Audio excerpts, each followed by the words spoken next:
class, and welcome to lesson 5.3, rotational angles. This is something new, and I find this exciting. I like this better than doing SOHCAHTOA. So hopefully you get excited and like to take a look at rotational angles as well. All right, so an angle is in standard position. That's a new word you're going to learn. If its vertex is at the origin and its initial arm lies, initial arm is the start, so take a look here. This is the initial arm here, folks. Okay, lies on the positive x-axis.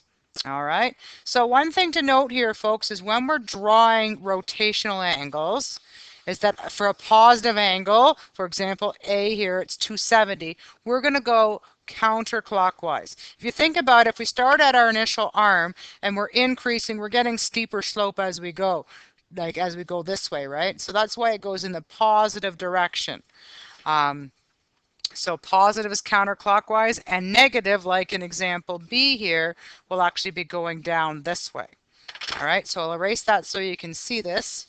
Okay, so make sure you note that the positive angle goes counterclockwise and that the negative angle rotates clockwise. All right, so taking a look here, we're going to start sketching some angles. Okay, so to start off, we'll go really slow at the beginning. So for 270, my initial arm here, folks, is on the x-axis right here. That's my initial arm. Okay, and my terminal arm is going to be at 270. So as I go rotating counterclockwise, remember to get to the y, how many degrees would that be? 90 degrees. To get all the way to the negative x, folks, that's going to be 180 degrees. And to get all the way back down to my negative, that's going to be 270 degrees. Just think each of them are right angles, so it's 90 degrees for each. So you're going to start here, and you're going to end here at 270. And this would be your terminal arm right here. So the angle we create is the green angle, okay? Based on your initial arm, which is right here, and your terminal arm, which is right here. So this is my initial arm, and this is my terminal arm.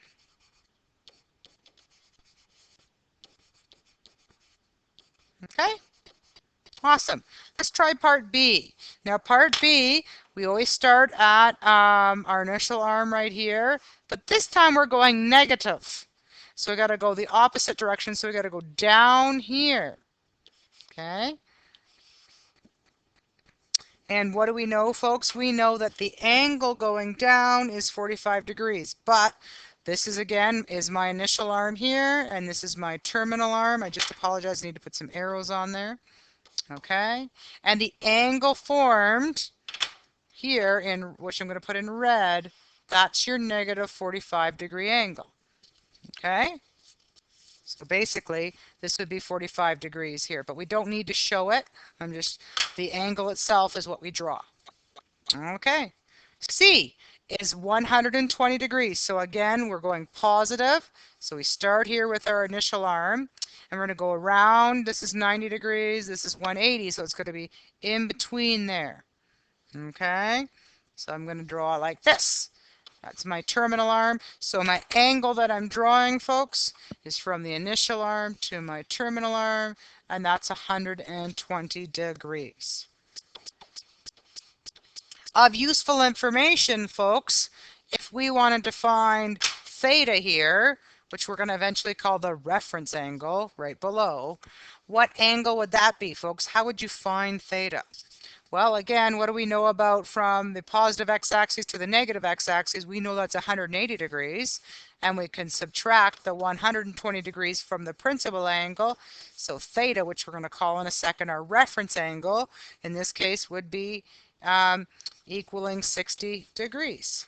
Okay?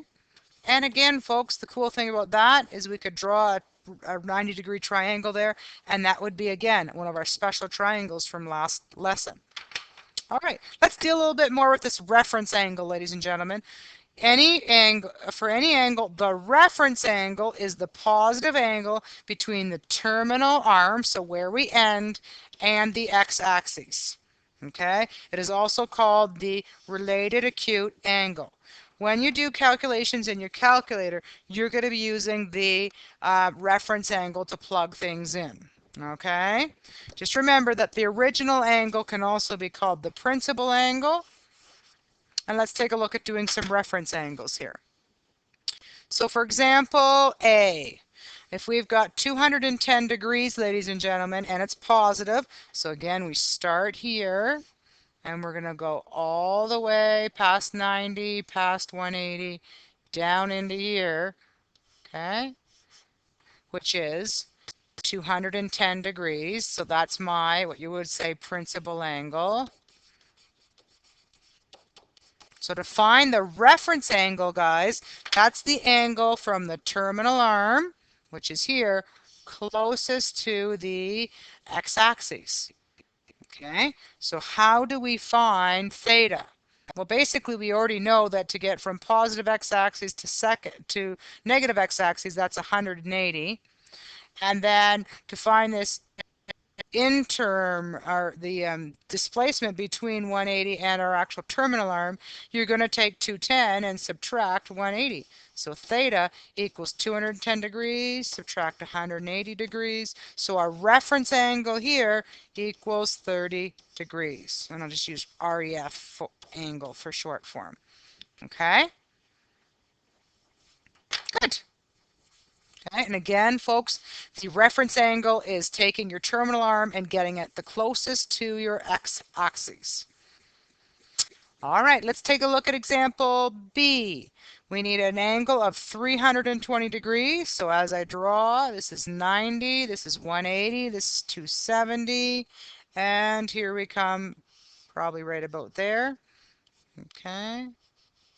So my principal angle is 320 degrees. It's right in there in different colors so you can see. That's my principal angle. The reference angle is from my terminal arm closest to the x-axis. So this measurement in here, which is going to be theta.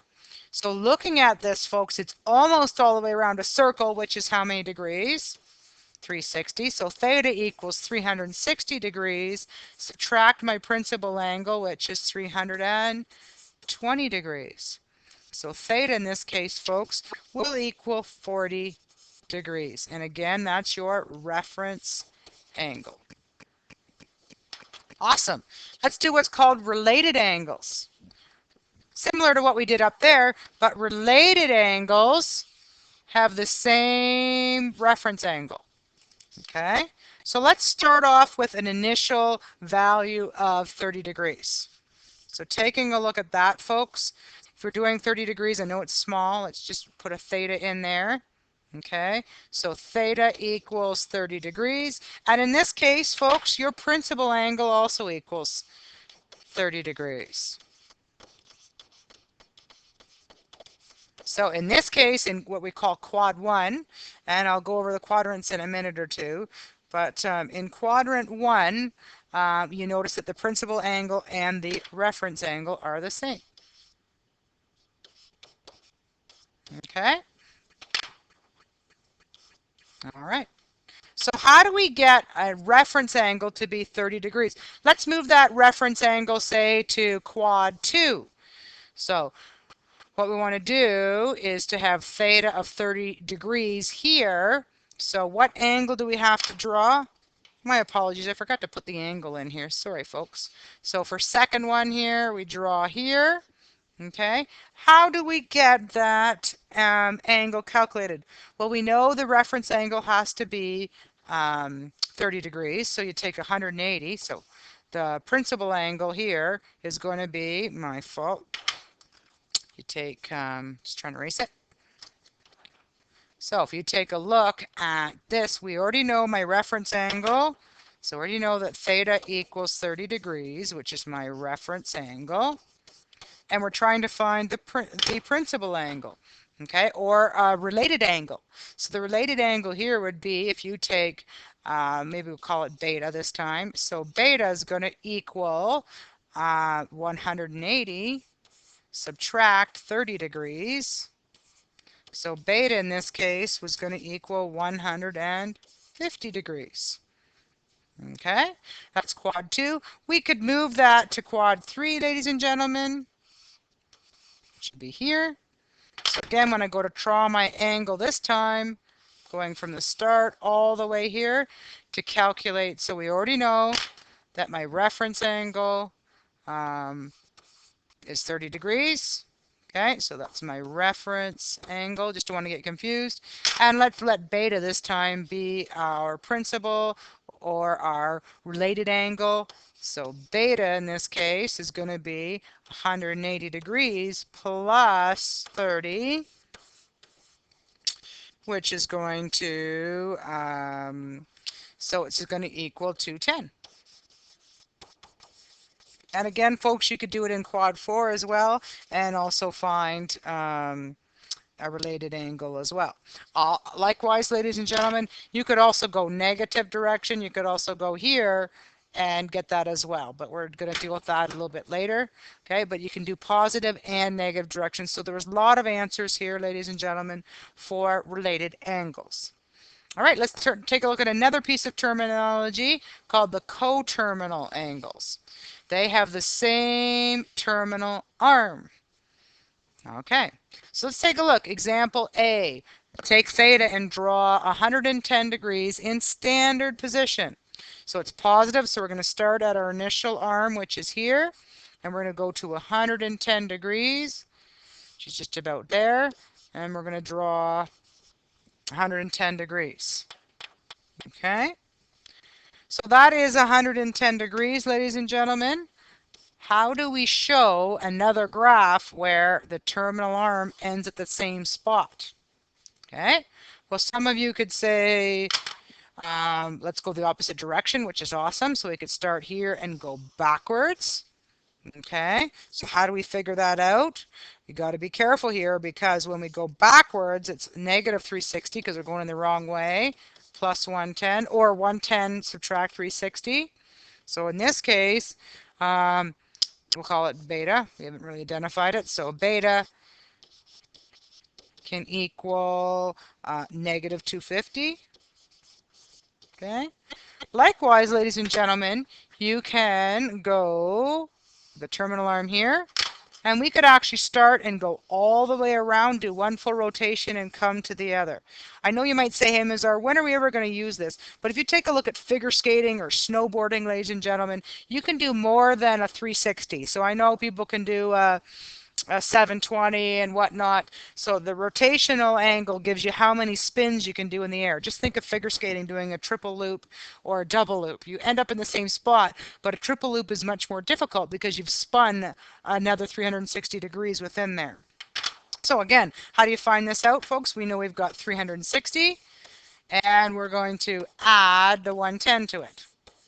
So this angle is actually going to equal 470 degrees. And you want to call it beta, we can call it beta. It doesn't really matter. Okay. So in concluding that, folks, in order to find coterminal angles, they're found by adding or subtracting any multiple of 360 degrees. Okay. I just find it easier to keep adding 360, adding 360, adding 360. All right. Let's do a little investigation here, folks, on the next page and the last page. Okay, I'm just going to take a quick drink. Give me a second. Okay, it says calculate the related angle in each quadrant from your principal angle. So let's just use, for example, theta. So our given angle, let's just make it 30 degrees. Okay. All right, so you're going to calculate the sine, cos, and tan of each of 30 degrees in each of the four for the four angles. So I'm going to, I apologize, calculate sine, cos, and tan for each of the four. This should be quadrants. That's what the problem is. I'm sorry. Okay, and what I want you to do is just tell me if it's positive or if it's negative. Okay, so in quadrant 1, we know that the reference angle equals the principal angle, so we don't have to worry about that. So just go sine of 30 Plug in your calculator, you'll notice that it's positive. Cosine of 30, you'll notice that it's positive. And tangent of 30, you will notice it's positive.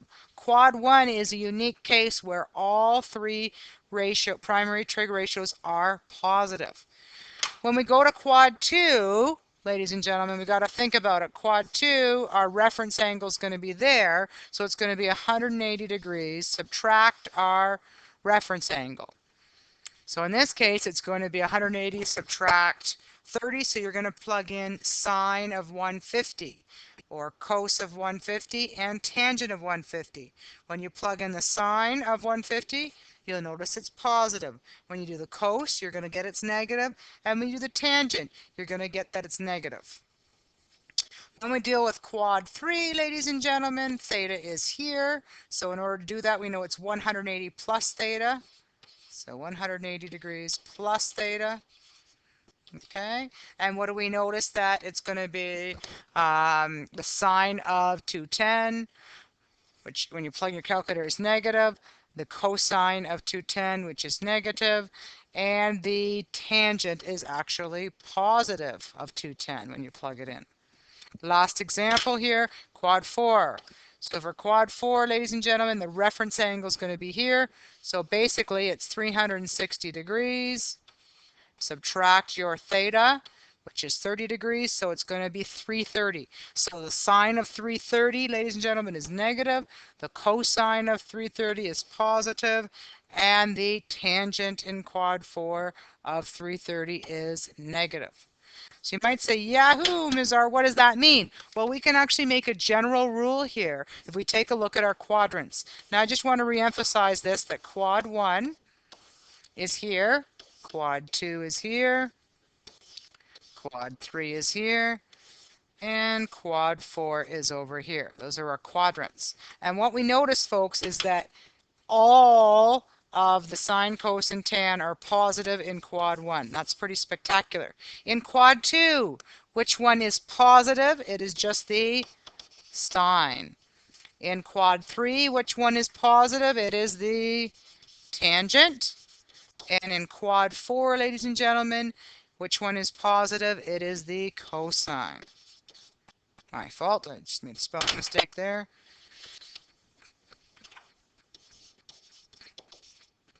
All right, so that translates into something you may have heard called the CAST rule. So it's going to be C-A-S-T. This is another quick helpful hint to write on the top of your test when you get your test paper coming in the next week or two, to write CAST down. And what does the CAST rule tell us? The CAST rule tells us when trig ratios are positive.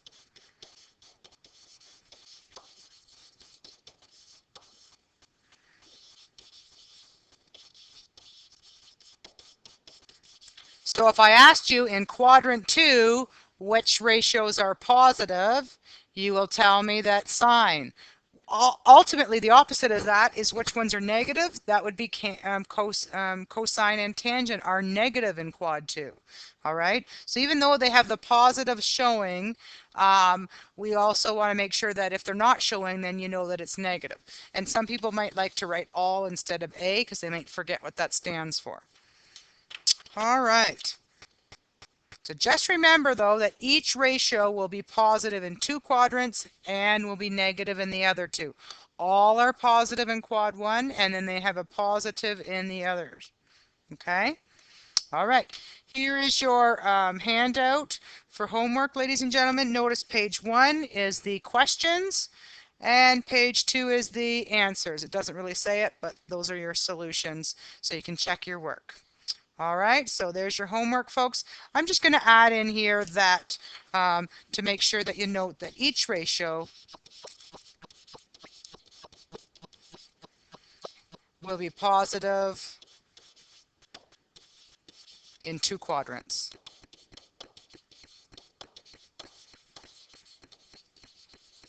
And one of those will be quad 1, and the other one will be whichever one is specific to its ratio. Okay? Here's the end of lesson 5.3. Please come and see me if you need any help, and have a great day.